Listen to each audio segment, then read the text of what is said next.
It's now time for Talkin' Boxing with Billy C. It began as a podcast, went live on the net, and transformed into a full-blown empire. It's the only daily boxing talk show on the planet, hosted by the only guy with the balls to do it. Many have stepped into the ring. Many have tried to take the belt. And one by one, they've fallen.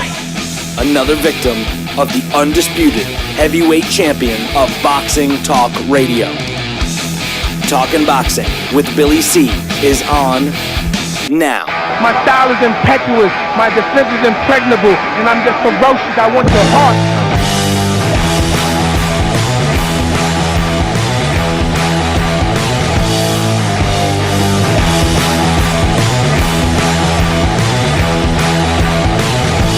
Coming to you live from the Billy C Studios in Lake George, New York. I'm Bill Calogero, and it's time for the Billy C Show. Good morning, good day, good evening, whenever you're listening.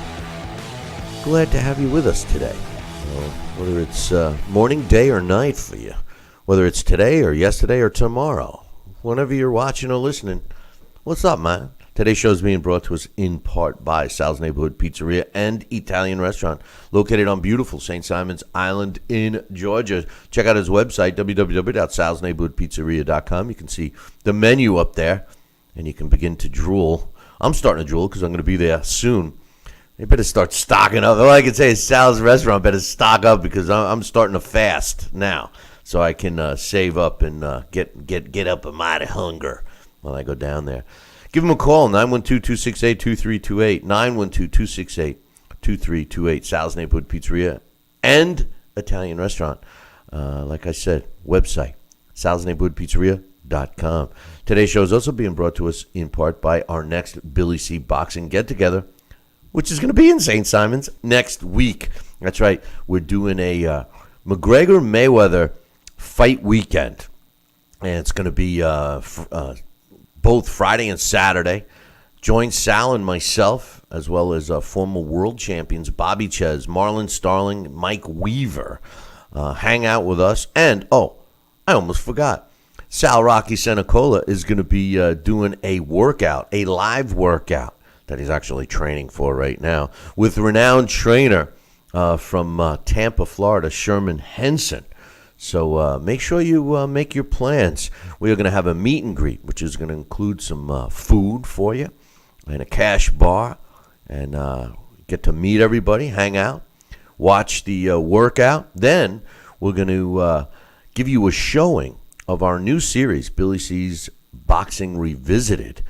You will see an episode or two in its full episode, a full episode in its entirety, I should say.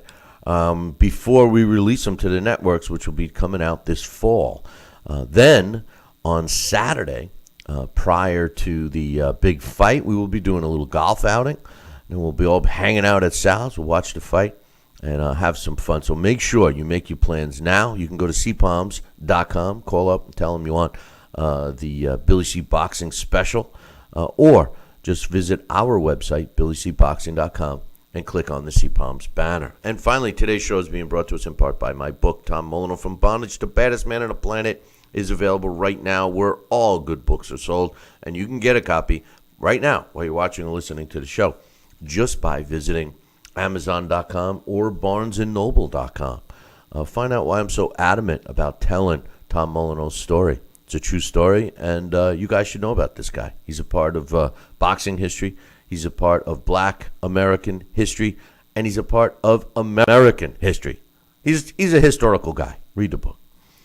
Oh, if you want a signed copy, come on down to St. Simon's, and I'll be glad to give you one. Or you could just go to our website and click on the book. You can't miss it. All right. You know how I've said, this fight will never get approved. The next thing we know, McGregor-Mayweather's approved. It was Jeremy C. was kind enough to point out to me this morning that yesterday I said they will never approve 8-ounce gloves for this fight.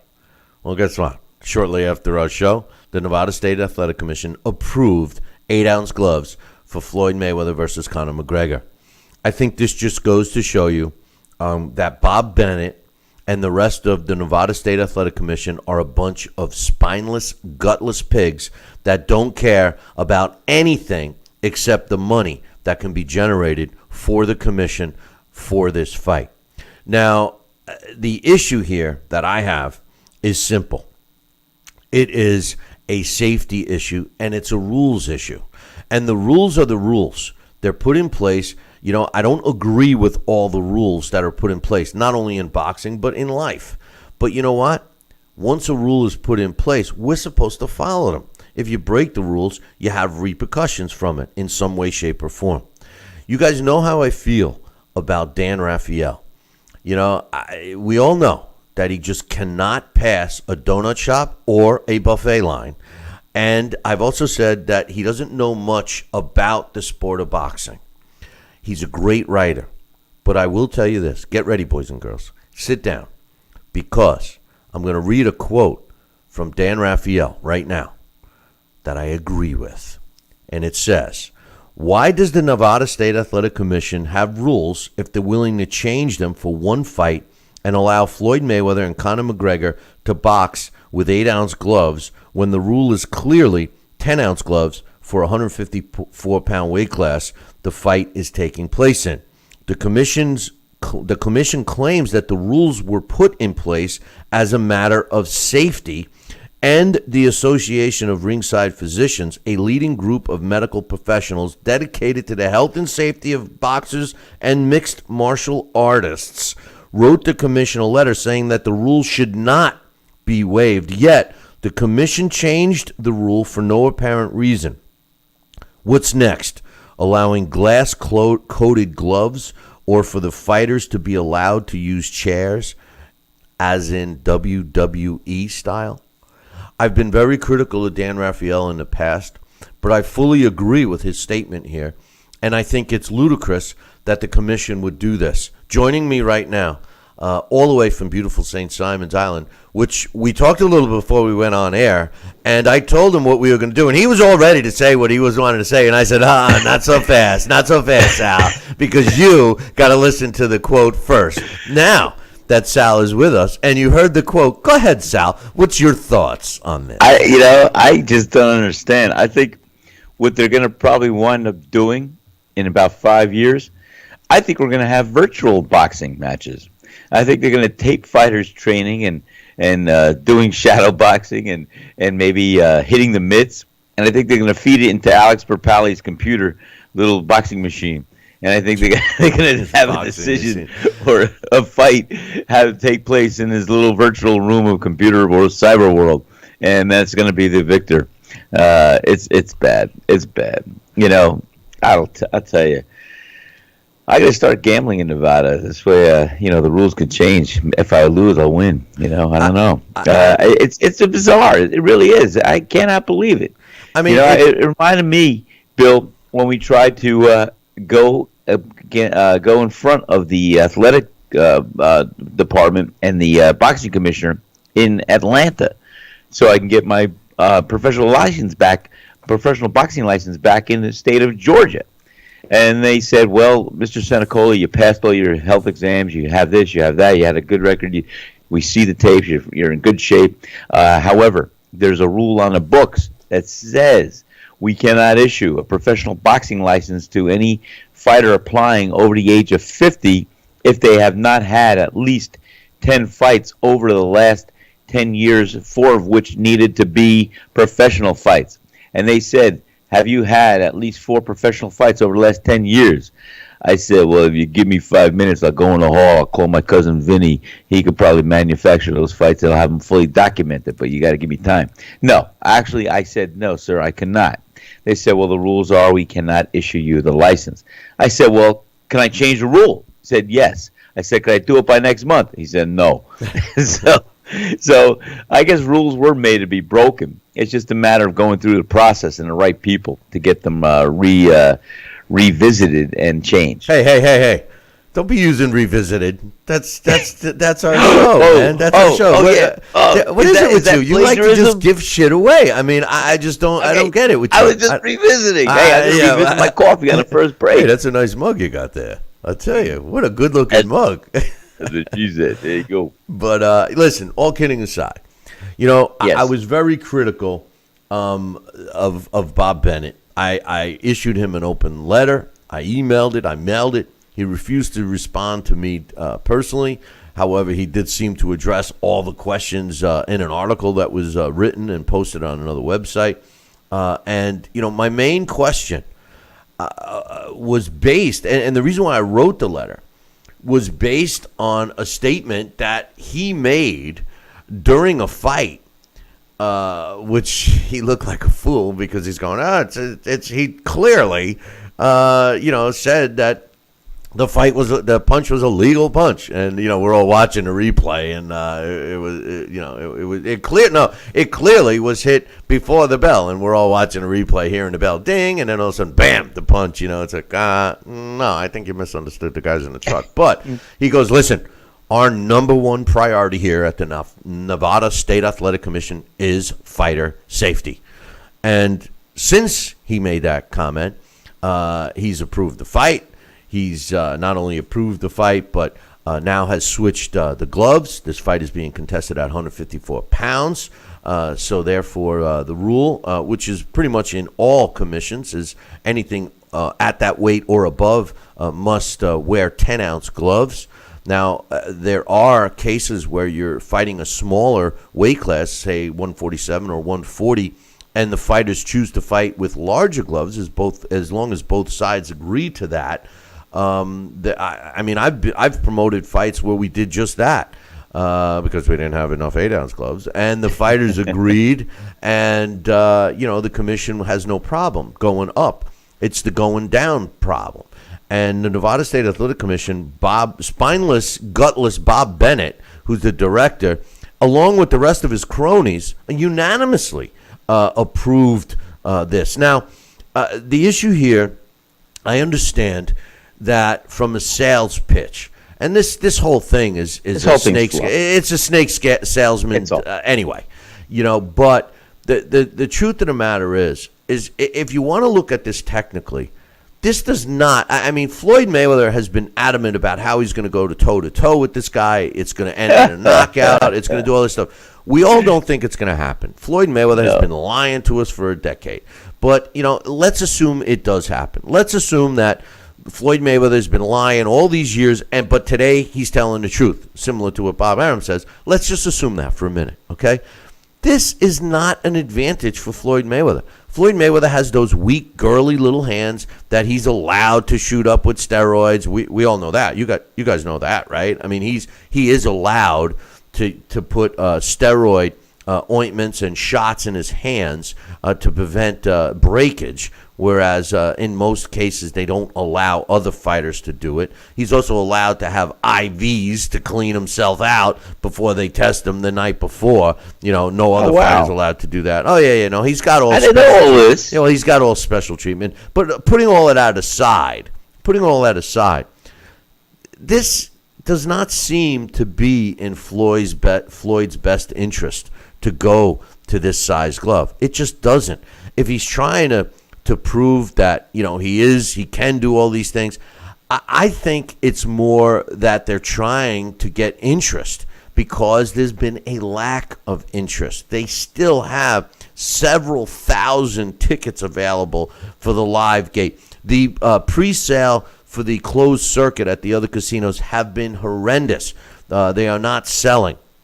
Obviously, we don't know how the pay-per-views. I know one pay-per-view that was sold down in St. Simon's, but I bought it yesterday. But the truth of the matter is that the numbers are being that are being projected are not as good as they think. Showtime is scrambling. Every one of the people in Showtime are saying how great it is, how great Mayweather is, et cetera, et cetera. And I think they're starting to run scared a little bit. The truth of the matter is this is not for safety. It's to help bolster sales, and it's come to this. Is this an actual chance that Floyd Mayweather's taking, Sal? I think, like we said, this is nothing but the fluff without the stuff. And this is salesmanship. This is great. This is like next they're going to be doing bare knuckles. Oh, wait, that's what yeah. And 2 ounces here or there in my little world, and I say this in all due respect to the medical professions and the commissioners that want safety first for all fighters, 2 ounces. When you get hit with a glove, it's not the matter of the 2 ounces here or there and feeling the knuckles through the glove. It's the percussion, the concussion, the torque, the impact, the jolt of the head. Whoa, Sal, calm down. Calm down. It looks like you're beating the hell out of your hand there. Hey, listen, hold that thought because I want you to explain that. Hold that thought. I got to hold my head in. I want you to explain that. Forget about it. Okay, but we'll explain more. We got to take a break. So hold that thought. Hold that thought. I need you to hold that thought. I'm going to hold the thought. Okay, hold that thought. We are going to take a break. We'll be back. Try to get away. In 2. Billy C will be right back.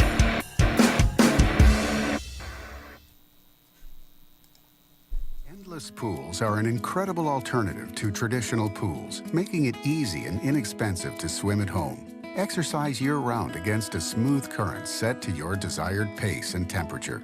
With our new underwater treadmill, you can walk or run without stressing your joints. Endless pools are simple to install and even simpler to maintain. The water stays crystal clear with almost no chlorine. Call for your free idea kit and experience the freedom of swimming at home. Are you currently on Medicare? In other words, do you carry the red, white, and blue Medicare card? If so, are you suffering from chronic back pain? If you answered yes, you may be eligible for a pain-relieving back brace covered by Medicare at little to no cost, shipped directly to your home for free. These medical-grade back braces are ideal for lower back pain, arthritis, spinal disorders, and other chronic back problems. Will you qualify for a medical-grade back brace? Call Back Brace America at 1-800-290-8300. Snacking has never been this exciting. At Graze.com, we combine wholesome ingredients with the flavors we all love to create over 100 exciting snacks, like these. We'd love to send you a Graze sampler box for free. Just go to Graze.com, enter the code ENJOY36, and we'll mail your free box to your home or office. Join thousands of Grazers already in love with our exciting snacks. So come to Graze.com for your first box free. If you or a loved one have had hernia repair surgery with mesh reinforcement and suffered infection, chronic pain, mesh migration, mesh failure, organ damage, or needed additional surgery, call the Rely On Group right now. You may be eligible to receive a cash award and compensation for your medical expenses. Your voice deserves to be heard. Call the Rely On Group to be connected with a personal injury attorney for a free consultation. Call 800-715-4869. That's 800-715-4869.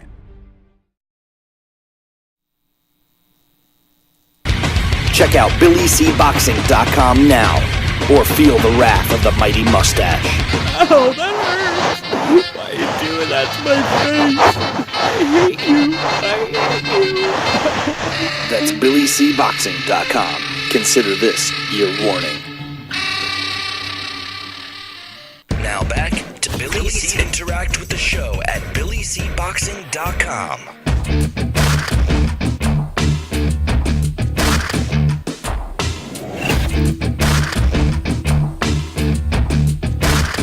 And we're back. You're watching and listening to the Billy C. Show. Glad you could be with us. And speaking of being with us, don't forget, mark it down. It's happening. Oh, it's happening, sweetheart. Next weekend, the next Billy C. Boxing Get-Together will be held on beautiful St. Simon's Island in the state of Georgia. Come on down and join Sal and myself and former world champions Marlon Starling, Bobby Ches, and Mike Hercules Weaver for a weekend of fun in the sun. Check out cpalms.com, give them a call, and tell them that you want the Billy C. Boxing special, and they'll lay out a package for you that you won't resist. Come on down, mingle with us, watch a episode of Boxing Revisited, Billy C.'s Boxing Revisited, before anyone else does. It won't be released to the networks until the fall.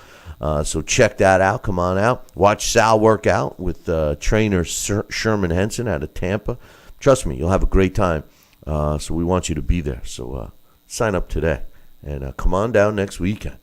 Joining me right now is Sal, Rocky Senecola. And before we went to break, Sal, you were telling... Holding my thought. All right, my thought. Let it out, baby. Let it out. Let your thought out about the difference in glove size.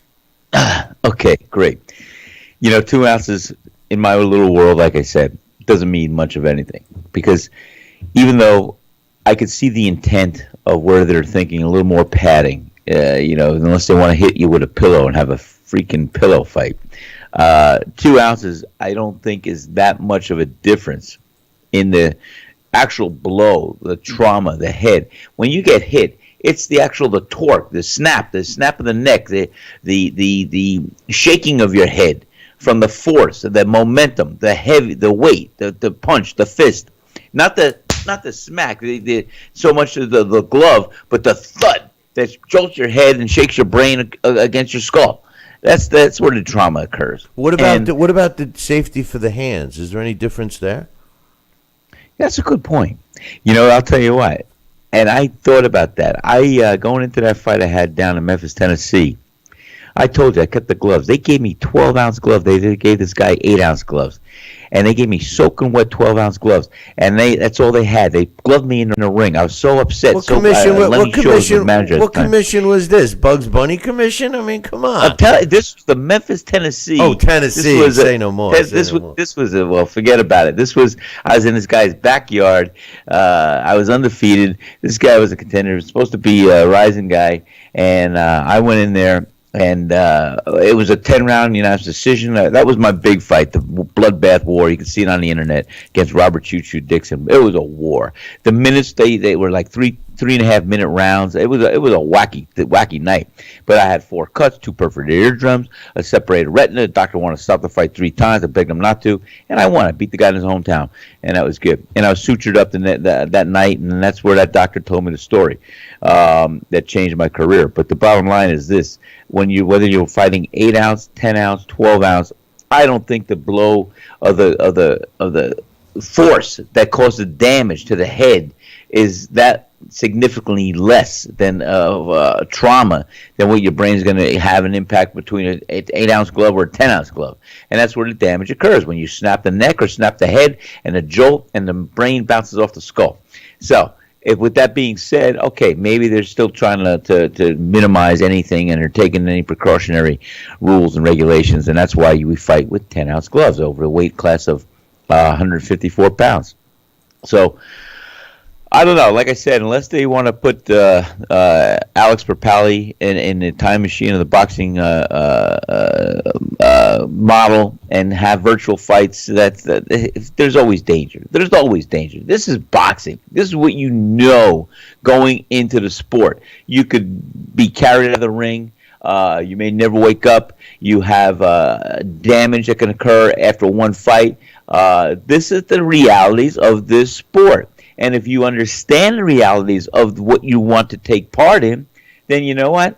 I don't understand. I mean, this is what we do. This is what it's about. It's not for the couch potato or anybody else that wants to sit down. It's for their pleasure and be a fan base. But guess what? Nobody is forcing anybody to put on the gloves and get in the ring and fight. These guys do it because they're passionate one way or the other, that they want to take on the risk, the challenge. They're testing themselves to some level, and they're willing to put their foot in the ring to face another fighter on equal terms, or somewhat equal terms. So, nobody's putting a gun to their head to tell them, hey, go in the ring and fight. No, they elect to do it. They know the potential trouble that they're going to have. One fight after another, after another, after another. If they're responsible adults, they'll be able to understand what the reality of fighting is in their world and for them. Right. I mean, it's, I think what bothers me about it is special rules for people that shouldn't be special. Floyd Mayweather, goes around pounding his chest. He's wearing TBE shirts and all this stuff. I mean, he's a sickening individual, in my opinion. And yet the commission, and it makes perfect sense. The guy never wants to fight outside of Nevada. Maybe it's because Nevada is the commission that he has in his back pocket. And Bob Bennett, must be on his Christmas gift list because this guy allows Mayweather all special things that he does not allow other fighters. Speaking of the fight, it was also announced yesterday. Ironically enough, some of the topics that we talked about on yesterday's show were all revealed to us after the show. Not that the show had anything to do with it. I'm not suggesting that. Just timing is everything. But they did announce the referee and the judges for the fight yesterday. And Robert Byrd, the Birdman, will be the ref in this fight. I'm okay with that. I think Robert Byrd is a reasonable guy. He's a decent referee. He usually lets fighters fight, which is a good sign for Conor McGregor. I'm just a little nervous that they're going to jump the gun with a DQ should anything happen, whether it seems to be by mistake or not. If it's not by mistake, I feel either fighter should, if they commit a blatant foul, I think either fighter should be DQ'd. But warn first. How about a warning? Well, unless you do something so deliberate, so exactly, but they got to have some kind of warning, then a point, then a DQ. Right? How about that? No. I agree with you. What I'm saying is, if it's a blatant, like a launching headbutt, that should be, that could warrant an immediate DQ. Or if he, drop kicks him, or if he takes, does a one of those, what do they call it, like a scissor hold on him or something, blatant DQ. But if he should have a blow stray below the belt, or if he does like Floyd, and here's another thing, I've never seen Floyd Mayweather get warned for his elbow. I mean, that's pretty much one of his best punches, Hey, we learned that early on. Yeah, I agree. I think that they should be right, a follow through. It's a follow through. Ref, I was following through my hook. My elbow just was after my wrist. Yeah, my elbow slipped. It slipped. It nailed him on the chin and knocked him out. Sorry. Elbows McFadden, where are you? Yeah, exactly. Elbows McFadden. I'm okay with Byrd. Now, the three judges that were assigned: Burt Clemens, Dave Moretti, and Guido Cavallari. Dave Moretti is a guy that I know personally, and he's a decent referee. I have questioned some of his scorecards at times. Burt Clemens is decent, and Cavallari, I honestly don't know much about him, but it's going to be interesting to see. As far as scorecards go, I don't know. You could have the three blind mice in there because I would think that each round is going to go to Floyd Mayweather, whether he throws a punch or not, only because he's going to win all the rounds. That's why I believe this fight will either end in a knockout because of Conor McGregor's, basically being tired, fatigue factor. Or Floyd will knock him out because of the fatigue, or Floyd's going to run and hide for 12 rounds. And I think that, like Larry said yesterday, I think that if Conor McGregor goes the distance with Floyd, that's going to be a win, whether it goes on the official record or not. But that'll clearly be a win for Conor McGregor and UFC/MMA type fights because he should not be able to go 12 rounds with Floyd Mayweather. I don't care that Floyd is 40 years old. I don't care. But we'll see what happens. But hey, he Sal, shouldn't be able to go past 6, really. You shouldn't even be allowed to fight him. Honestly, there you go. That's what I'm talking about.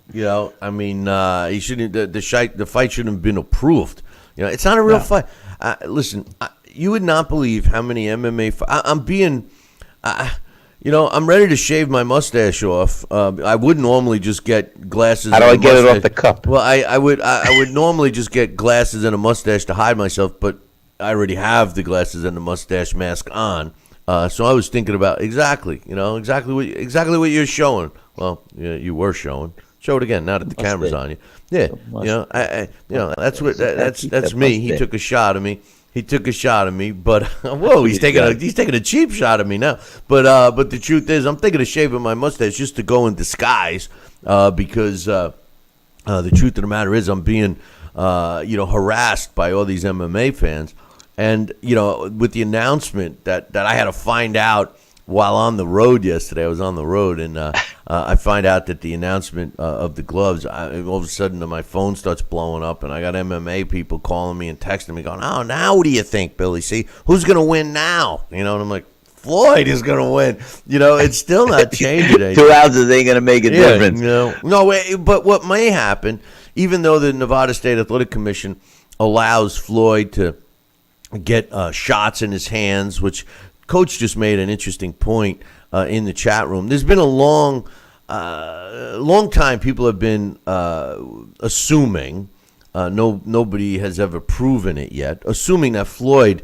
himself is on steroids, even though he's the first guy to call for clean boxing, et cetera, But he's allowed to shoot a steroid in his hand, which does come up on the test that Coach points out. It does come up on the test, but since it's already reported, they look past it, So there's a steroid that's coming up on Floyd's clean blood test.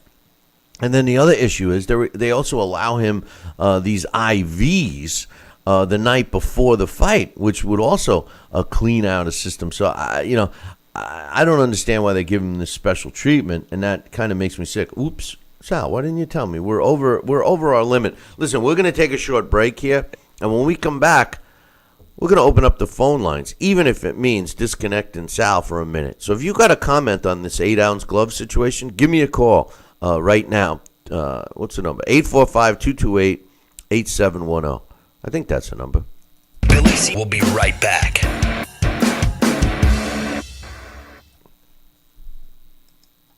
If you or a loved one have had hernia repair surgery with mesh reinforcement and suffered infection, chronic pain, mesh migration, mesh failure, organ damage, or needed additional surgery, call the Rely On Group right now. You may be eligible to receive a cash award and compensation for your medical expenses. Your voice deserves to be heard. Call the Rely On Group to be connected with a personal injury attorney for a free consultation.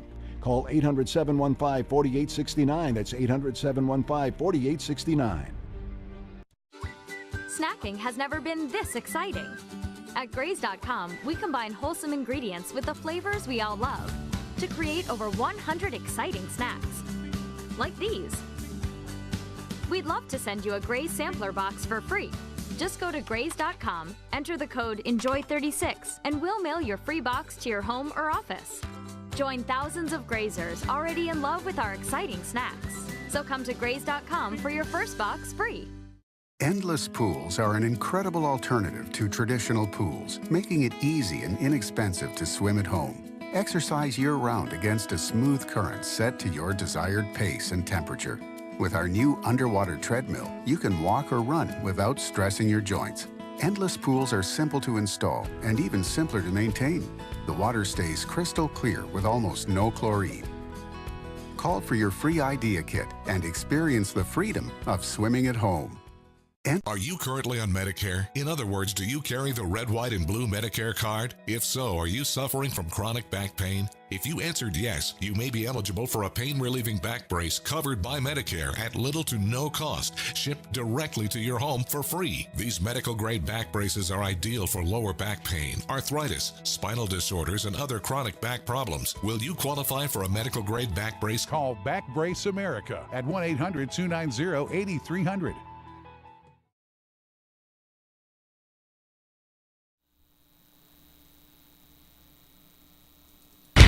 Check out BillyCBoxing.com now, or feel the wrath of the mighty mustache. Oh, that hurts! Why are you doing that to my face? I hate you! That's BillyCBoxing.com. Consider this your warning. Now back to Billy C. Interact with the show at BillyCBoxing.com.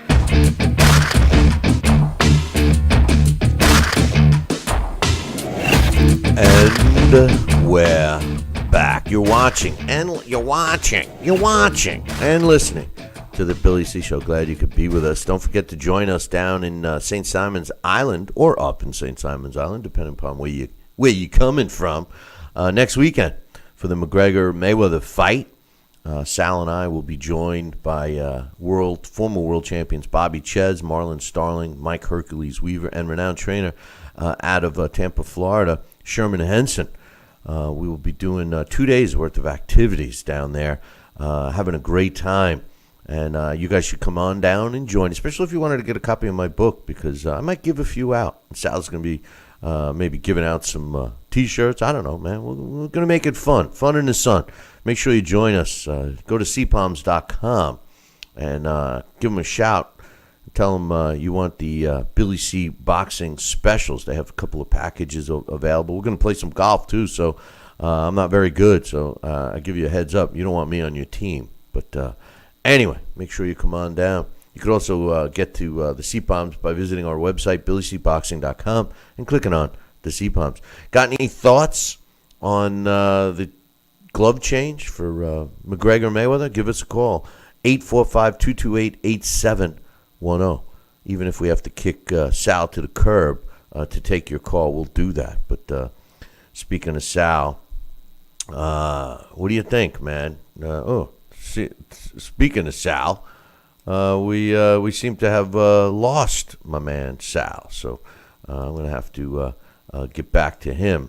He is in the Area 52 area, 52. That is, he's in that area of number 52. So maybe he lost power, or now's a great time to give us a call because Sal is not to be found right now. So 845-228-8710 for Sal to call in to the show. Yeah. Anyway, some other news.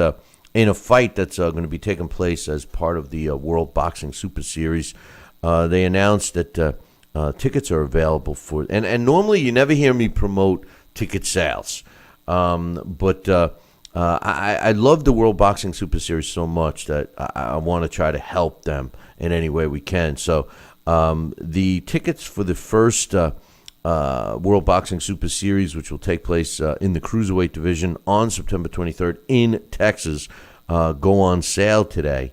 And the prices at the Alamo Dome, the most expensive seat you can pick up is $250, and GA is $30, so pretty reasonable pricing. The main event is going to be current WBA Cruiserweight champion Junior Dorticos going up against once beaten Dmitry Kutuzov, which I think will be a dynamite fight. I really do. I'm looking forward to the whole series, to be honest with you. So that's available right now for you. I do have some emails that we'll read right now and get to. So first and foremost, the first one's from my man Jesse. He says, "Hey Billy C and Sal, he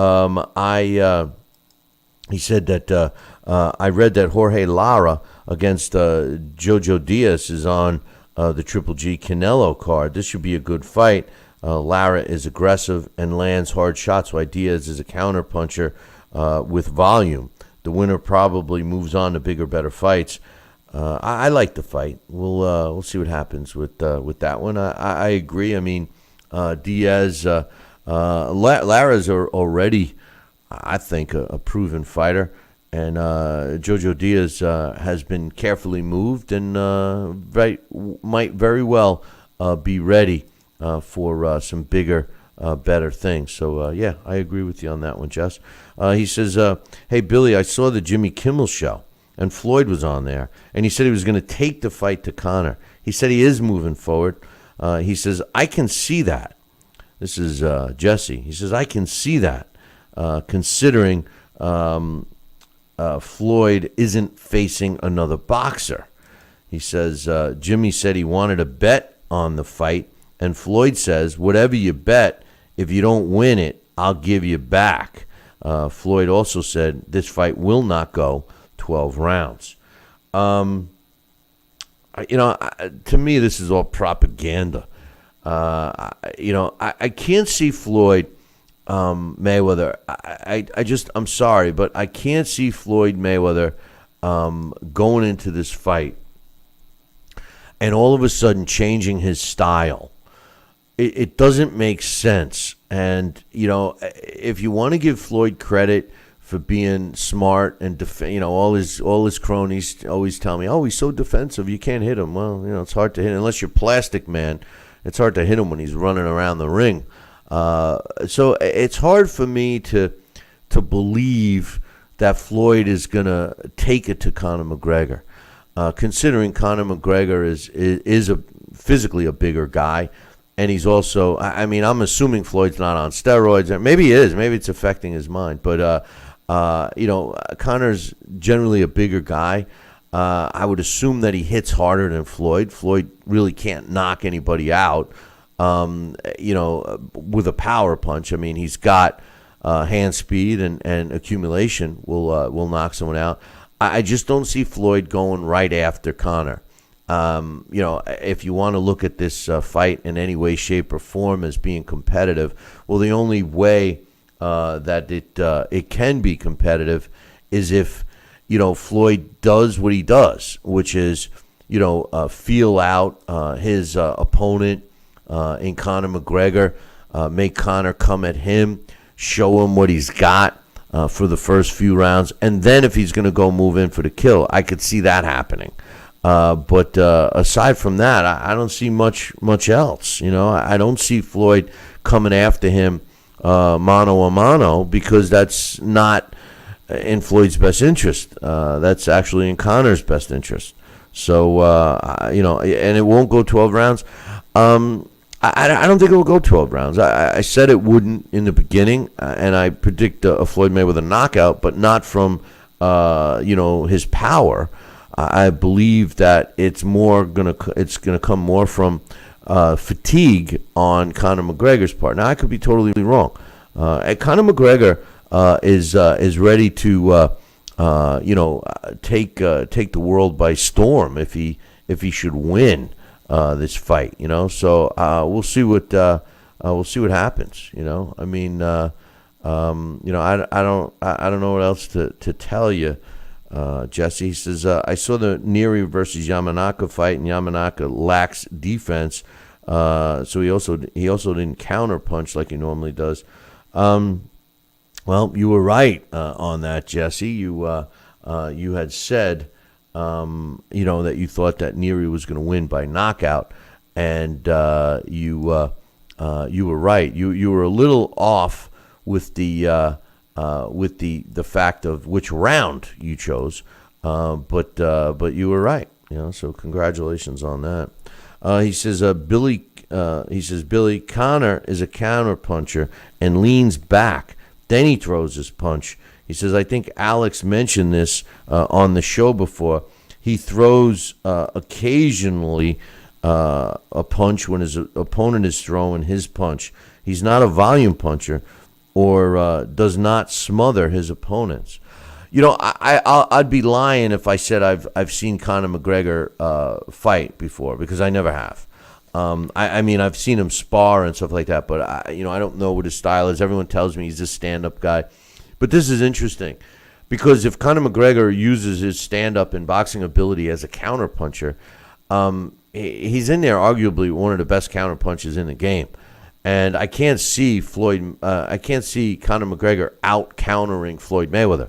Plus, I doubt very much that Conor McGregor has ever been in the ring with someone with the hand speed of Floyd Mayweather. Despite being 40 years old, Floyd Mayweather is still going to be the fastest opponent that Conor McGregor ever faced. So I don't know. I think Conor's only chance, if you want to give him a chance, I think his only chance is to attack Floyd with reckless abandon and with no respect. Assume that Floyd can't hurt you and go in and try to go for the kill as quickly as possible. Finally, we got Sal back on the line because he's in Area 51 over there. Yes, I am. Or maybe 52. I don't know. But, what's your thoughts on a possible Conor McGregor thinking he's going to counterpunch Floyd? I don't see him counter-punching Floyd Mayweather. That's not going to happen. I could bet my bottom dollar, and I bet that bottom dollar before. That's why I have problems with my internet connection. But I'll tell you what. I've said all along, and I still, not to contradict what I always believe in, any given night, we don't know, but it might be, hey, kid, this ain't your night. Any given night, anything in the world of boxing can happen. And Conor McGregor, I see in that world, in that arena, the only chance he would have is what we've said. He treats Floyd Mayweather with no respect. Right at the bell, the onset of that first ring of that first bell, he rushes and runs over to Floyd's corner. He uses his arms with an open glove or the thumbless, just his hands, and he keeps Mayweather. He throws him into the ropes, and he just wails away, wading through Floyd's little powder puff 8-ounce glove now punches, and still not going to hurt him. And basically keep his head down, wheel those punches away, stop doing anything else but being relentless and throwing punches. And one of those punches might just open up another punch for him to land that can hurt Floyd. So that's it. That's all I see. It's not going to be pretty. It's not going to be nice. But you know what? I don't see him doing anything else. He's not going to counterpunch a counterpuncher. Are you kidding me? I've seen this guy sparring, whether it's press or not. This guy's getting picked apart by an amateur boxer. And I'm sure Paulie Malignaggi had some decent speed that was giving him tattoos too. So this, like I said from the beginning, this is a farce. This is not a fight. And if he wants to shock the world and pull an upset, yeah, then run across the ring, be a bully, do not respect Floyd Mayweather, throw him into the ropes, and just wail away like you know how to do, and throw the punches from your ankles. I don't care. As long as you have a guided missile or even a scud at this point. Hit him anywhere you can. Yeah, I don't know. I mean, we try to give a scenario where Conor McGregor could win. But let me tell you something. Last 2 days, I said, first I said several weeks ago, months ago, Nevada State Athletic Commission will never approve this fight. And then they approved it. On yesterday's show, I said they'll never approve 8-ounce gloves for this fight. And then they approved it. So, everything that we're saying is impossible very well may become possible. But well, that's what we said. If he can never win, guess what? He might come out with his hand raised in the air. Look at this. Well, what a surprise that'll be. Conor's got some confidence. So, next email. This one's from your buddy Joel and my buddy Joel. He says, "Hey Billy C, I have a feeling." He says, "I have a feeling." See, I never read these before the show, so he says, "I have a feeling that this will be your topic today." He says, and you very well may even go on a rant, but seriously, with all the safety and health concerns that the Nevada State Athletic Commission worries about, and now they're granting an exception to the rule to allow Conor and Floyd to wear 8-ounce gloves. If you and Sal were to fight, Nevada State Athletic Commission wouldn't give you an option. It would have gone to 10-ounce gloves, as the rules state, for any fighter 154 or over. I think the whole thing is silly, but also I'm curious if this will come to bite Floyd in the arse next weekend, as Conor has requested to wear the 8-ounce gloves. What's your and Sal's thoughts on all the craziness with this fight and the gloves? Obviously, we've been talking about that today, but I think it's. I do think it's. If anybody's in getting the advantage here, I would have to say it's Conor McGregor. Would you agree? I would agree with you 100%. Yes, it would be to his advantage, and I think hey, whatever he can get on the advantage end, that's fine, because I know that Floyd has orchestrated what he does and tailors what he does to have every chip on his side and to his advantage. So, yeah, this would definitely weigh in Conor McGregor's favor. Yeah, I'm hoping I'm giving out the right phone number, because we haven't opened up the phone lines in so long. Let me write that down. I think it's 845-228-8710. Say it slower. If you have any thoughts on this, it's 845-228-8710. What's your thoughts on the McGregor-Mayweather fight being allowed to use 8-ounce gloves 1 week out. We'll see what happens. But I'm surprised that Floyd didn't say something like he gets to wear 8-ounce gloves with concrete in them, and Conor McGregor's got to wear mittens with and only be able to fight with one hand. I don't know. But we got one more email. This one's from my man Mitch. He says, Floyd, this is from yesterday's show. He's got a couple of comments from yesterday's show, then basically about the gloves. He says, Floyd has never beaten an A-list fighter, while that A-list guy was in his prime. So in other words, yes, there are some A-list names on his resume, but he never faced them when they both were in their prime. He says Manny, after the Marquez knockout, meaning he fought Manny Pacquiao after Marquez knocked out Pacquiao, which is true. He says Cotto, if you believe he's an A-list. I think at one time Cotto was an A-list. Come on, we got to give Miguel Cotto some credit. He says after the Margarito beating. This is true. He says he fought Oscar way past Oscar's prime, which is true. He says Marquez never fought at the weight that Mayweather made him. Then Mayweather didn't make weight anyway because he was afraid, out of fear. And that's a great point that I didn't mention yesterday. When I was breaking down Floyd's record, when Floyd fought Juan Manuel Marquez, it was at a weight that Marquez never fought at. Yeah, I think he came up at least 2 weight classes. I said that yesterday, but I forgot to leave out the part that Floyd never got on the scale. If you recall, there was a clause in the contract, I believe, for $300,000 that Floyd just said pay him, and we never knew. He never got on a scale. We never knew what Floyd weighed at all for that fight. Wow. Yeah, well, that's what I'm saying. This is what makes me sick about Floyd Mayweather, you know. Well, and sure, it's conditional. He lays out conditions, and they conform to him, to what he wants. No, it's not all things being equal in level. No, I'm sorry, Bill. I didn't mean to interrupt, but I just hate when things are so it's all right. Unfair. It's okay, Sal. It's okay. It's okay. I get excited, Bill. You know what's funny? It's like, and I know this is a much more drastic scenario, but it's similar. It's like if you and I were going to play Russian roulette, and I gave you your gun that you were going to use that had 5 bullets in it, and mine was empty. And mine was empty. So I was like, okay, here we're going to play Russian roulette.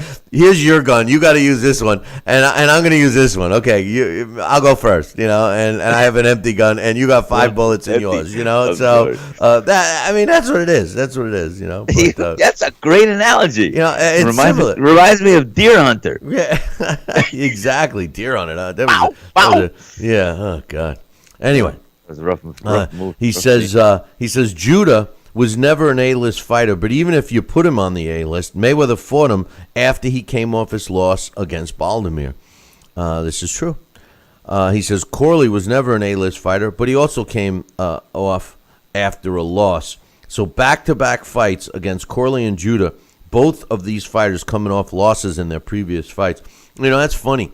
That's a great point that my man Mitch is making, because if you recall, one of the things after Manny Pacquiao lost to Marquez, Floyd said, well, he's got to win again before I fight him. And you know he criticized Manny Pacquiao for fighting fighters that came off losses. And here my man Mitch is showing us that Floyd Mayweather fought several guys coming off of losses. He said he made Alvarez come in at a catchweight where the kid had nothing left on fight night. That whole fight, that's one fight that I give Floyd a lot of credit for doing his homework and making the options for Canelo Alvarez 100% in Floyd's favor. Not that he doesn't make options in his favor all the time, but he saw that this was a rising star. He saw that he was a young gun, and he saw the imperfections in Saul Canelo Alvarez's arsenal, which we see today. I mean, it's the same imperfection. The difference is that Canelo Alvarez has gotten better as a fighter, and Floyd wanted to get him out of the way so he could always say that he fought a young gun. Saul Canelo Alvarez really is the only fighter that Floyd has fought in recent times that was not past his prime. As a matter of fact, you could make the argument that it was before he was ready to fight a guy like Floyd. But nonetheless, Mitch makes some great points. But I do give Floyd credit for fighting and beating Alvarez. He says, I didn't think Floyd dominated Marcos Maidana in the second fight. In fact, he got a tooth knocked out in that one. And he did. I forgot about that too. So yeah, it's tough getting old, Sal. I forget about a lot of this stuff. It's all runs into one fight for me. What do you do? You got no comment? What you got? You got no silly joke or anything? You shut me up, man. I'll tell you. No. I tell you, it's just reflecting back on some episodes of my life too. You triggered, so I was just flashing back. Jeff, what? Yeah, Jeff. Ding. But he says, okay, he goes on. He says, since they have approved the 8-ounce gloves, Billy C. He says the Nevada State Athletic Commission has not only sold their souls, but they have officially dropped out of my top 3 of the best boxing commissions in the U.S. by default. He says New Jersey is a distant first, California is second, and wherever else doesn't matter, I guess. He says, let's see, who is this? He says, NSAC is right up there or down there with Texas, Michigan, and West Virginia, who let Tommy Morrison fight with too many questions. I think he's referring to Nevada State Athletic Commission is right there with Texas, which is corrupt, Michigan and West Virginia, who let Tommy Morrison fight. He says, now you see why Madonna twice or even Golden Boy Oscar De La Hoya couldn't win on the cards when they fought him in Vegas with no apologies to Wayne Newton, George Wallace, but the real king of Las Vegas is named Money Mayweather.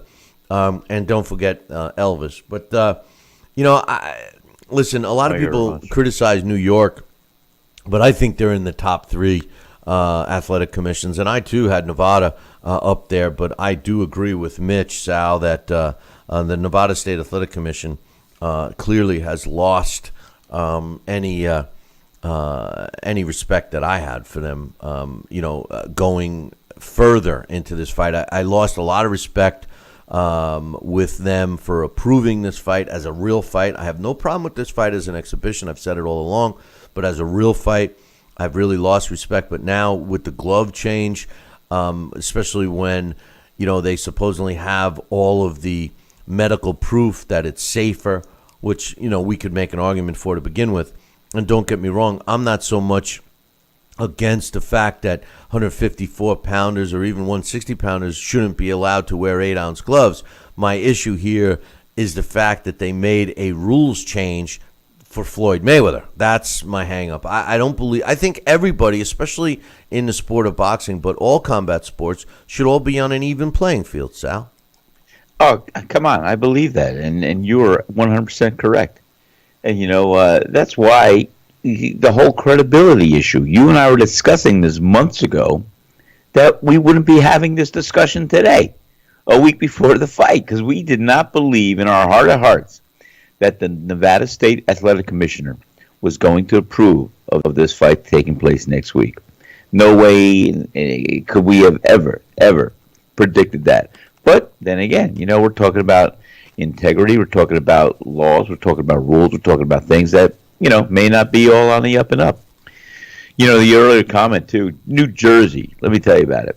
Their boxing commissioner and their whole rules and everything else is one of the best in the world. They're very tight, they're very good, they're very concise, and it's my home state, so I'm a little biased, but let me tell you something. They do have it going on. Jersey is very much aware and astute of the whole thing. Like I was saying, New York has gotten a lot of flack.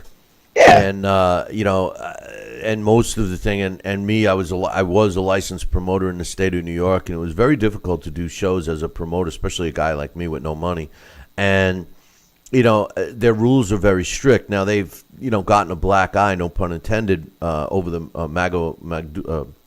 Magomedov situation, and even with the governor, Cuomo, who doesn't know a fish hook from a left hook, but making the outrageous insurance coverage part of the rules for the commission.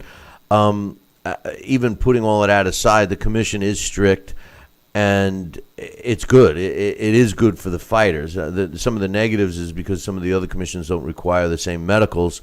New York has a tendency to only allow New York or even New Jersey-based fighters because New Jersey is just as strict as you just mentioned, Sal.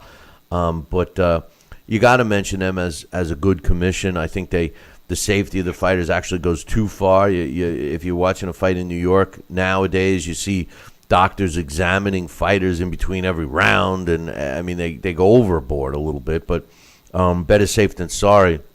And there are plenty of commissions out there that don't have the requirements that New Jersey, New York, and Nevada used to. But with this being able to buy out Nevada is pretty sickening. They're gutless, spineless. Bob Bennett is a gutless, spineless piece of garbage. Hey, listen, we're going to take a short break.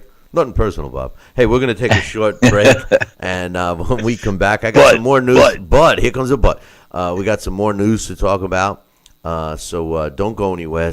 We'll be back in 2. Billy C will be right back. Part of the Billy C Boxing Network. Endless pools are an incredible alternative to traditional pools, making it easy and inexpensive to swim at home. Exercise year-round against a smooth current set to your desired pace and temperature. With our new underwater treadmill, you can walk or run without stressing your joints. Endless pools are simple to install and even simpler to maintain. The water stays crystal clear with almost no chlorine. Call for your free idea kit and experience the freedom of swimming at home. Are you currently on Medicare? In other words, do you carry the red, white, and blue Medicare card? If so, are you suffering from chronic back pain? If you answered yes, you may be eligible for a pain-relieving back brace covered by Medicare at little to no cost, shipped directly to your home for free. These medical-grade back braces are ideal for lower back pain, arthritis, spinal disorders, and other chronic back problems. Will you qualify for a medical-grade back brace? Call Back Brace America at 1-800-290-8300. Snacking has never been this exciting. At Graze.com, we combine wholesome ingredients with the flavors we all love to create over 100 exciting snacks. Like these.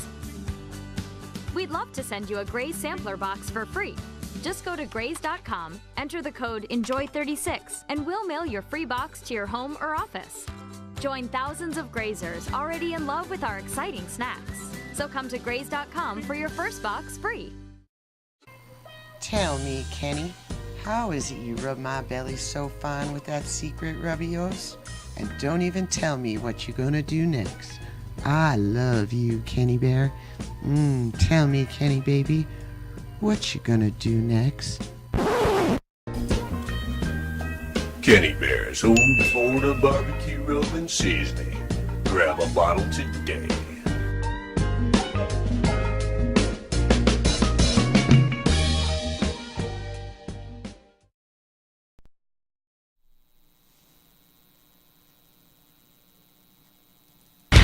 Check out BillyCBoxing.com now, or feel the wrath of the mighty mustache. Oh, that hurts! Why are you doing that to my face? I hate you! That's BillyCBoxing.com. Consider this your warning. Now back to Billy C. Interact with the show at BillyCBoxing.com.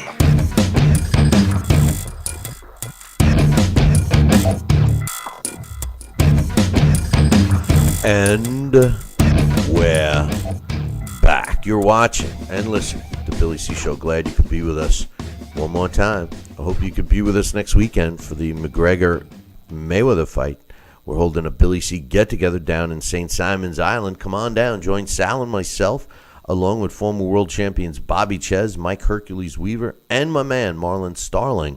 And not only enjoy the fights, but we're going to have some meet and greet. We're also going to have a renowned trainer out of Tampa, Florida, Sherman Henson, join us and work out Sal in front of you guys at our meet and greet.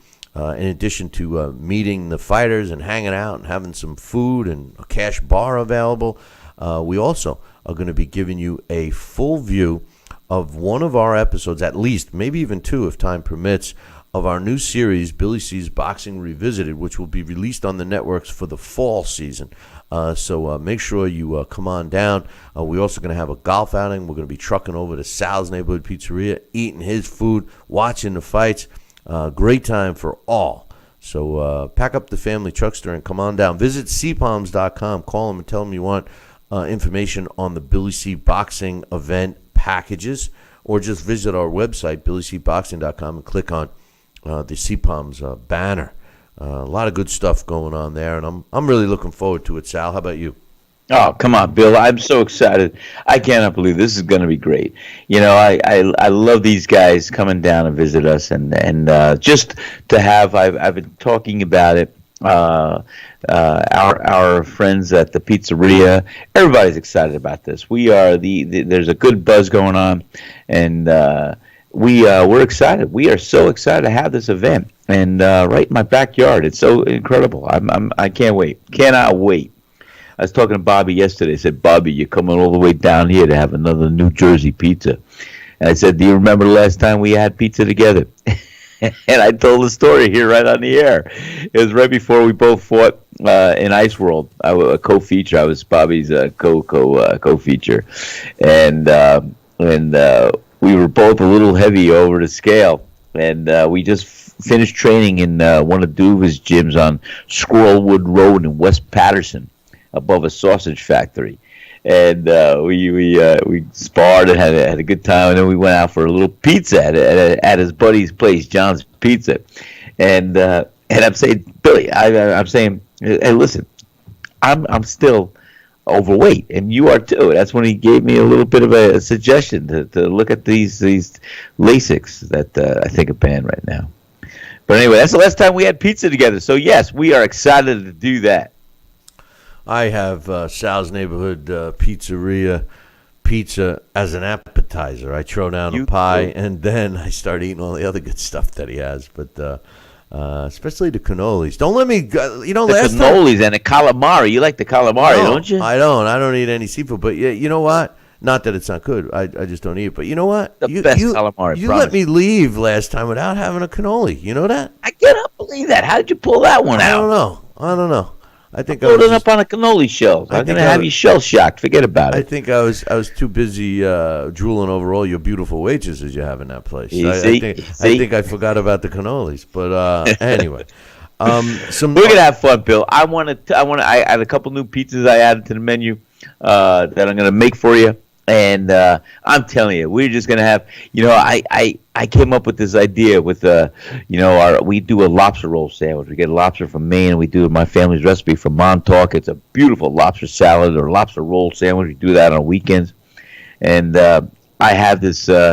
I have our bolognese sauce. It's beautiful. Have you ever tried my meat sauce, the bolognese? No, but I am gonna try that next time because I love a good bolognese sauce. You're gonna love this bolognese sauce. The best. It's my mother's recipe from Ischia.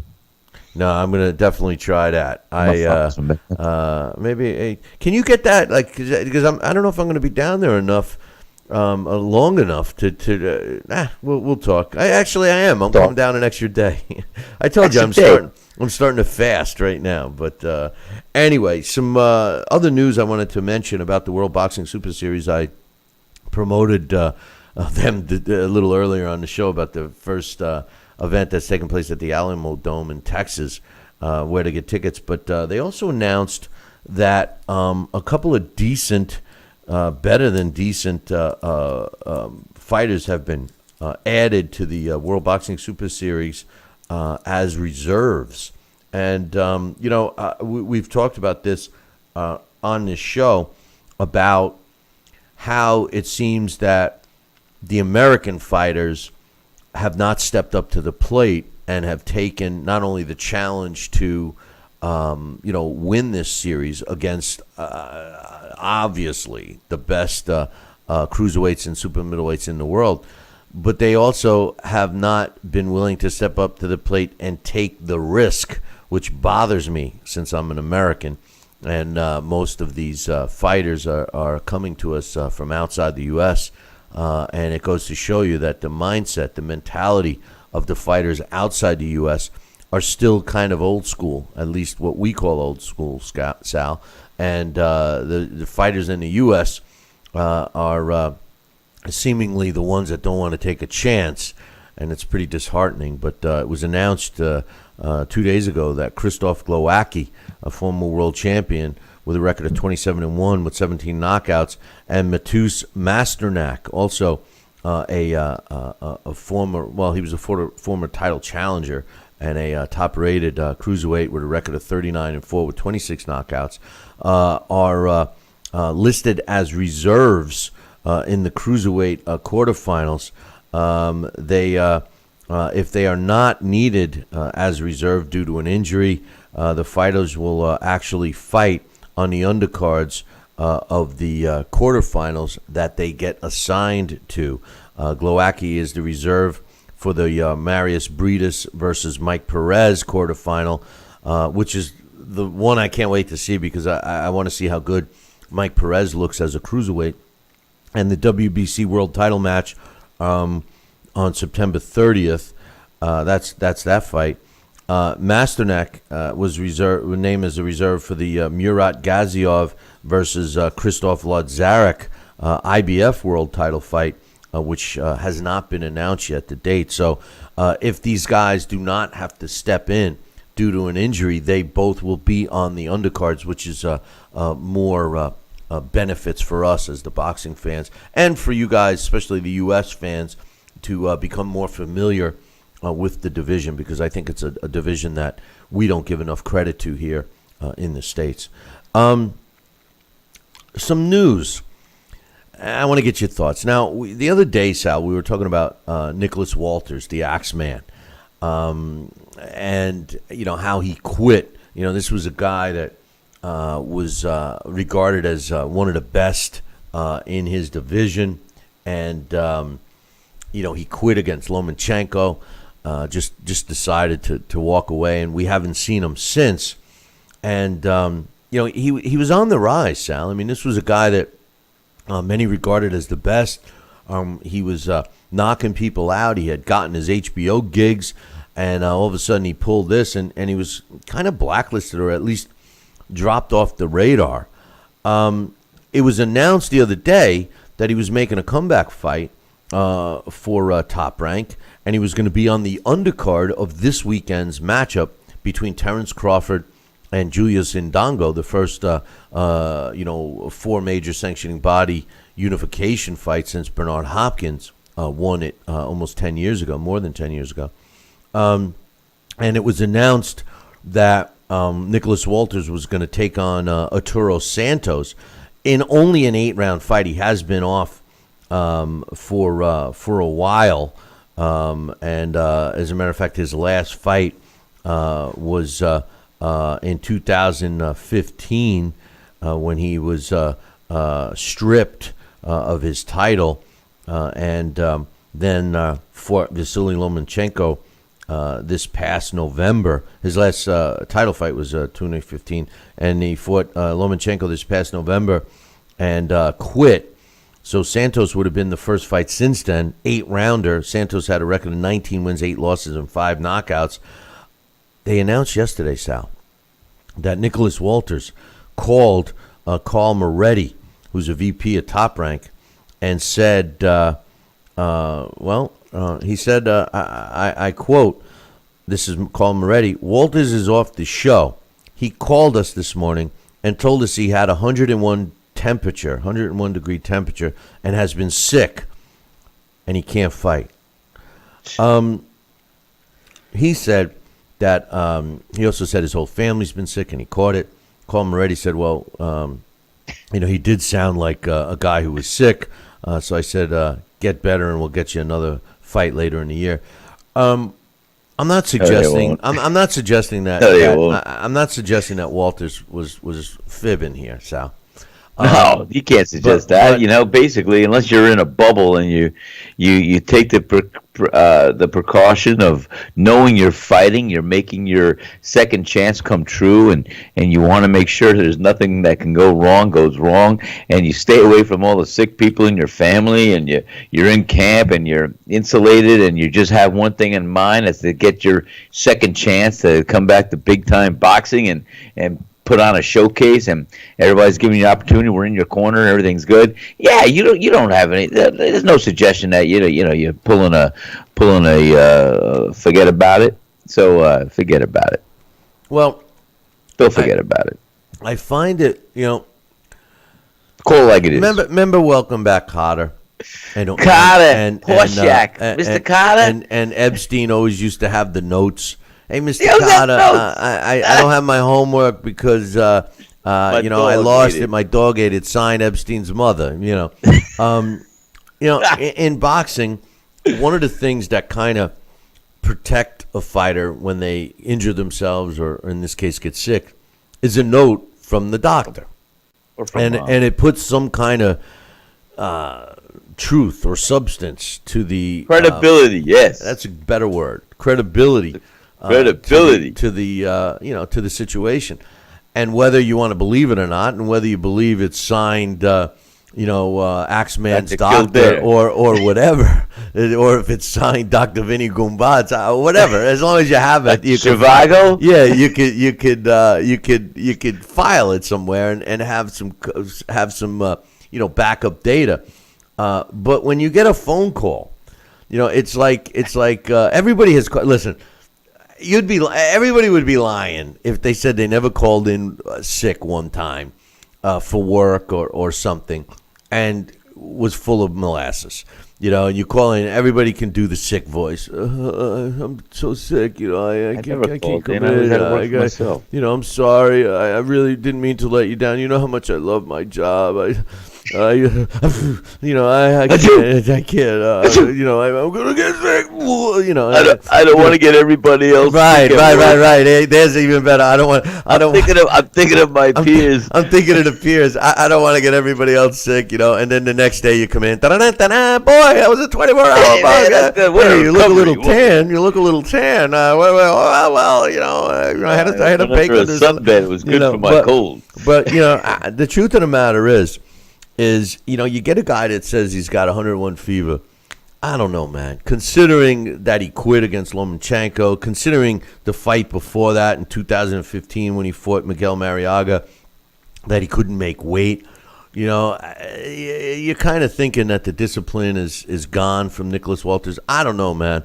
If I'm Carl Moretti or anyone else at Top Rank, I'd want to see something. I don't know. I don't think it looks good for Walters. What do you think? Billy, 100%. I mean, you get a second chance. You get an opportunity. Like I said, you pull all the stops. You're not going to have an excuse. The excuse is not going to happen. And you're not going to have a valid reason to pull out of the fight, to get sick, to do it. You got to make sure, hey, this is my second opportunity. My if you will, my last opportunity, my last chance to be credible, to be believable, to sell myself, to do what I have to do. So you're going to take the necessary steps, not, well, my whole family's sick and I got sick and I can't fight. I don't care unless you got 110 temperature. No, I'm teasing. I shouldn't say that. Guess what? And like I said, there's very, very few fighters that come into that ring 100%. Whether their hands are hurting, whether they got a sore rib cage, whether they have a sore foot or an ankle twist, or very, very few fighters at times come into that ring 100%.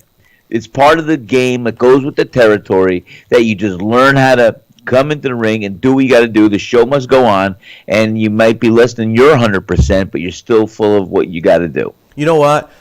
What? If we were having this, what? If what? we were having it, what? I mean, Tom Watt? No, that's from you. If we were having this discussion 20 years ago, I would believe you. But you're right. You're right. I was saying that when the words were leaving my mouth, I was ready to retract and reel them in because it's not applicable to today. I don't know if it is. And I don't think fighters today we talked about it yesterday with Alex after he, talked about his, special boxing machine. Yeah, you're so funny with that. You are so like out a time of touch. machine. It's like I pictured the actor. What was that movie with the? It was called The Time Machine. H.G. Wells. Where the guy would go back to BC and he'd find that little cave woman. H.G. Wells. H.G. Wells. The Time Machine. I love that. So that's what I call Alex Papali. He's got this boxing time machine. It's incredible. It's just called Title Bout Championship Computer Game, and anybody can get a copy of it. Just visit our website. But I'm still trying. The truth of the matter is years ago, you're 100% correct. Fighters would continue the fight regardless. Nowadays, and I'm not suggesting Walters is full of beans, but nowadays, if they have an ingrown toenail, I mean, look at David Hay. He put his toe up on the podium and said, "This is why I lost." What if they say, "Hey, David"? No, they go like this. We don't want to make an excuse, but I didn't get a good night's sleep last night. That should be put in every contract. The butt clause. Yeah. Well, Manny Pacquiao against Floyd Mayweather. I don't want to make excuses, but my shoulder really hurt. Come on, man, come on. But anyway, Nicholas Walters might be falling deeper and deeper into where, Sal? The Abyss. That's right. Jack Dempsey? The Abyss. Jack Dempsey? No. But anyway, some other news I wanted to mention real quick is Sugar Shane Mosley. All right. 45 years old. The poor guy had to retire? No, come on. Why? I'm telling you, the poor guy had to retire. And I got a quote. I can talk about comebacks. I have a quote. Apparently he officially retired. His dream was to continue fighting until he was 50. But he had a surgery that was done, a minor surgery that went awry, and the end result is he can't fight anymore. Here's a quote from a future Hall of Famer, Sugar Shane Mosley, one of my favorite fighters, a fighter that Floyd Mayweather should have fought, 5-6 years earlier than he did. I would have loved to see these two guys fight in the lower weight classes. Sugar Shane Mosley coming up as a lightweight was virtually unbeatable. I think he would have slapped Floyd around, but then as he got bigger and older and did take some shots, Floyd obviously slapped him around. But Sugar Shane says, I had a few more years left in me, and I felt I had a few more big fights lined up for. He says, I feel I had a few more years left in me, and we did have a few big fights lined up for 2017 and 18. Bernard Hopkins fought up until he was 50, more than that, by the way, at the world-class level, and he's always been a role model and a friend to me. However, fate, if you will, stepped in and took these options away from me earlier this year. I went in for minor arthroscopic surgery to remove a couple of loose bone fragments in my elbow, and the surgery turned out into a whole ordeal after the surgeon, admittedly, accidentally burned me on my forearm. Sounds like a lawsuit. Burned me on my forearm. It does. Admitted accidentally. Accidentally. Now I own half of his practice. But burned me on my forearm, leading to a sick infection and needing this is a quote, 4 or 5 days of IV antibiotics and 2 weeks of antibiotics at home. It Sounds was like crazy. A staph infection. Yeah, it was crazy and surreal to learn that I could never fight again. Mosley went on to say that the 3-inch burn left his arm that the doctor tried to cut out without me knowing it because he had a cast on. A bad infection. Now it won't straighten. He says, my arm, and I quote, my right arm is ruined. They were supposed to make 2 2-centimeter incisions in my elbow in a 1-hour surgery. I ended up in there over 4 hours and came out butchered. Wow. His career. Wow, that sounds like a lawsuit. Oh, it's clearly a lawsuit. It's happening, baby. It's clearly a lawsuit, the wording of this. But Mosley is officially retired, can't straighten out his hand. I'm sorry to has hear a that, career record, 49 wins, 10 losses, 1 draw, 41 of his wins coming by knockout. One of my favorite fighters and clearly a future Hall of Famer, Sal. Do you know any good attorneys, or do you think he's already got one? Oh, I'm sure he's already being coached and everything else. And you know what? In all due respect, Sugar Shane Mosley, fantastic fighter, great guy, and it is a shame because there was something that did go wrong here, and you know what? So he deserves. Let him do what he's got to do. If it cut his career short, hey, it's just a shame because you go in for a little arthroscopic surgery. It's supposed to be routine, supposed to be easy, supposed to go like this. Things can go wrong. And obviously, on this level, it did. And if it looked like it ripped his arm apart and didn't leave the results that he was assured would happen, hey, I thought they were going to leave a stethoscope or something inside the arm, which they sometimes do. Like that commercial where the guy didn't have a Snickers bar and he leaves his phone in the guy. And yeah, exactly. I mean, these doctors, they got to either get some sleep or get some direction as far as, and I love doctors. I mean, medical doctors are great, but and everything else. But, when I hear stories, and we do hear stories, and I think they're inexcusable, when a guy goes in to get one leg amputated and they amputated the wrong leg or they do something else, I mean, it's pathetic. I don't know what's going on in that operating room, but man, when you come out with not the results that you were assured were going to happen, they took out your kidney instead of your spleen. I don't know. These are some of the things I hear. Well, I tell you what I think. The doctor's in there. He's got a couple of surgeries scheduled. The first one runs a little long. Now all of a sudden you're the guy in there, and all of a sudden he looks up at the clock and he's saying, "Oh shit, I got that lunch meeting with my girlfriend. Okay, let's rush this guy through." And they take the wrong leg off, like you suggest. But now, all kidding aside, I've had to go in for some. They marked with a Sharpie, I think. I was just gonna say you took the words right out of my mouth. I have gone in for some surgery. Several times, mostly for hernias. Insert here. Go ahead. Mostly for hernias because I've had 6 of them. Don't ask me why I get so many, but and that's what you got to do before you go in. As they're drugging you up, they go, "Okay, here's a Sharpie. Mark where it's got to go. Just put an X on it. Okay, yeah, you want me to do the operation too? I mean, come on. Don't you guys talk to each other? But anyway, we've all become a number. But speaking of becoming a number. How about the big fight next weekend that we're going to be doing our event on, Sal, is obviously Conor McGregor from the MMA ranks taking on Floyd Mayweather, arguably one of the best fighters of his generation. And they're fighting each other. There's a lot of discussion. We don't think it's a real fight. It should be an exhibition, blah, blah, blah. The undercard is it's okay, but it's not a pay-per-view level undercard. I mean, I like some of the fights. I think the Nathan Cleverly fight is going to be the best fight on the card. But nonetheless, and we all want to see Gervonta Davis, although he's not fighting a tough guy. There's the other fight that's virtually been forgotten about, and that's Miguel Cotto, who's continuing to fight. Wow. Miguel Cotto is fighting Yoshiro Kamagagi on the same night on HBO. And, if you recall, Miguel Cotto broke ties with Rock Nation when they signed him to fight Kamagagi, and now he's on his own again, and he signed to fight Kamagagi. And, unfortunately, they're probably not going to do that well because people are going to watch the circus of McGregor Mayweather. But since HBO already paid Cotto whatever he agreed to fight for, that the fight's going to go on. Now, I personally think that Miguel Cotto doesn't even need to fight anymore.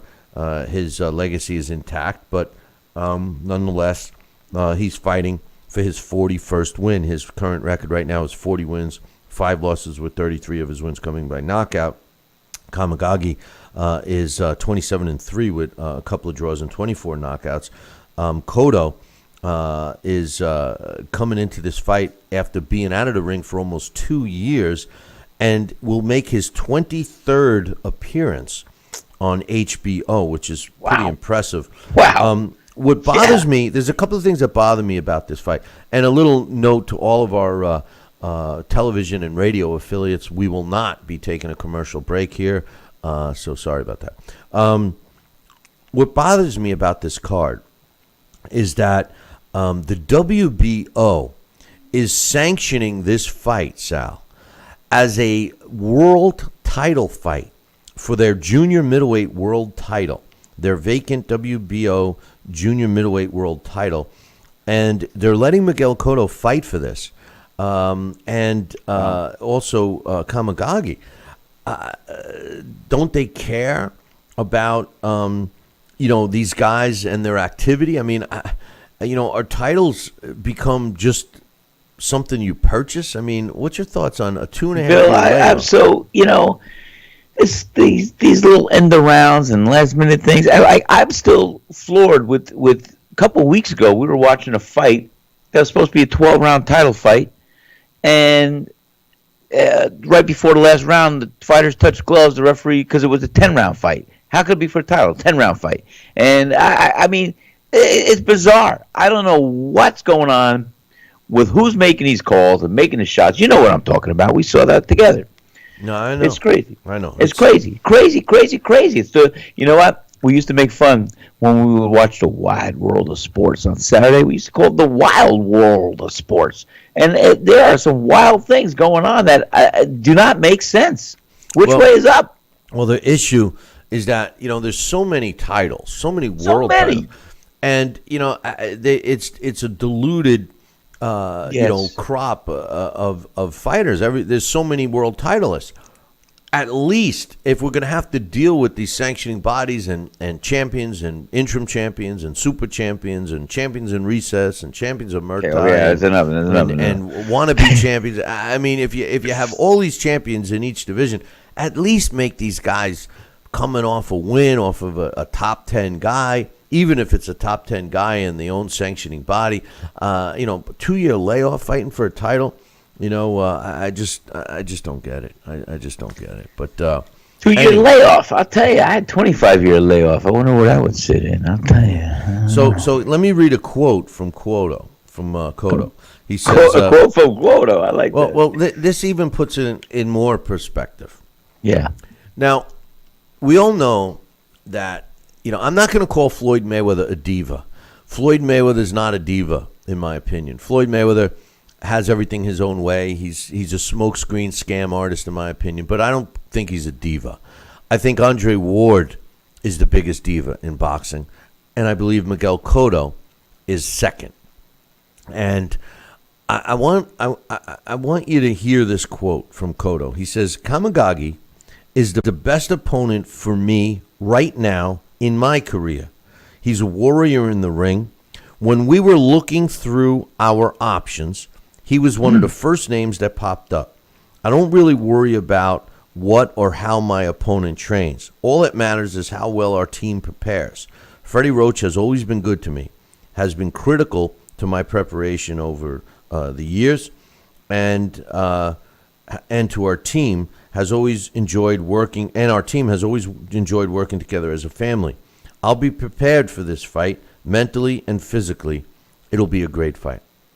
Well, the way I read this, Sal, is that they basically went through a list and they said to themselves, okay, who can we pick out of these available fighters that we know we can beat, that we know will look good, and not risk a loss? And lo and behold, he's one of the names that pops up. So we decided to pick him.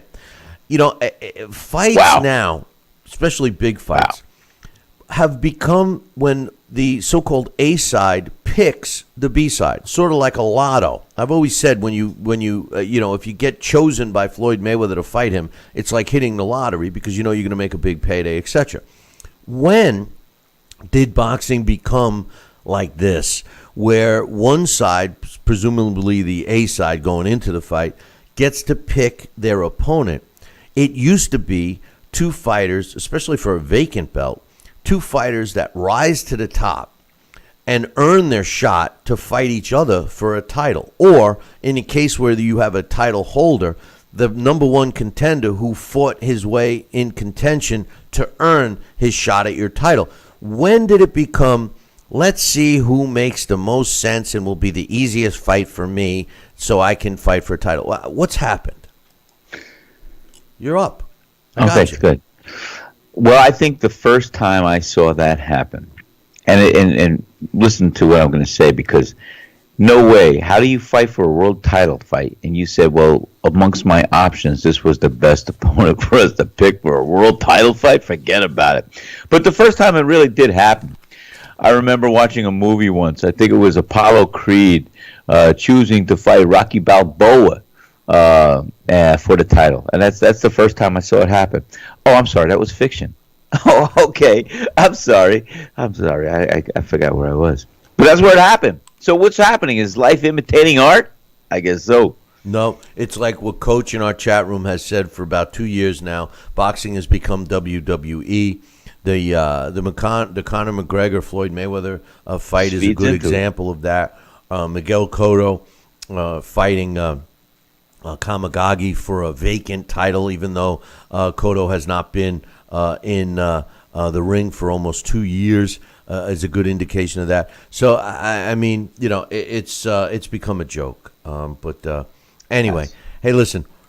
Tomorrow on tomorrow's show, we are programming note. This is our last show for the next week or so. As you know, we've been promoting our next Billy C. Boxing event. It'll be taking place down in St. Simons, and we really want you guys to be part of it. So get yourself some tickets, or actually just make your reservations at the Sea Palms Resort right now, and come on down and join Sal and myself and Bobby Ches and Marlon Starling and Mike Hercules Weaver for 2 days of fun. And we will be watching the farce called McGregor-Mayweather. So come on down for that. But on tomorrow's show, which will be the last one until the 30th, August 30th is when we come back. We will be breaking down and giving you our official predictions for the fight this weekend between Terrence Crawford and Julius Indongo, the first unification fight of all major sanctioning bodies since Bernard Hopkins did it over a decade ago. And we're also going to give you an update on the fight that Sal and I can't wait for, and probably the biggest fight in the sport since Klitschko challenged Anthony Joshua for his titles a few months back. And, of course, I'm talking about Triple G against Canelo. So we'll talk to you and give you some updates about that. Some people making their predictions, some people you know of. And I'm a little surprised at the way things are going with that. But we'll talk about that and some more news tomorrow. So hopefully we will not have to talk about anything to do with Conor McGregor and Floyd Mayweather. Every day there seems to be something that we get forced to talk about with these guys. But, it's kind of a shame, Sal, because, it's to me it's such a farce, but it is in the news. You know what I mean? Well, yeah, I do know what you mean. And like I always said, Bill, the news media took over another role. They don't just really report the news anymore. They help stimulate and create it. And that's what they're doing now. They're promoting this fight, and they made this fight come to fruition. And, every little thing around this fight, whether he has a toenail clipping or they go with an 8-ounce glove, it's you go to the ESPN boxing page where they usually have credible things. Right now, all it is pressed with Mayweather and for this fight here.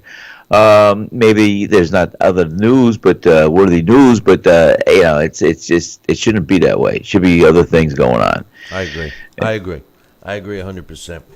But nonetheless, hey, make sure you tune in tomorrow morning, same bat time, same bat channel. Until then, ciao, baby.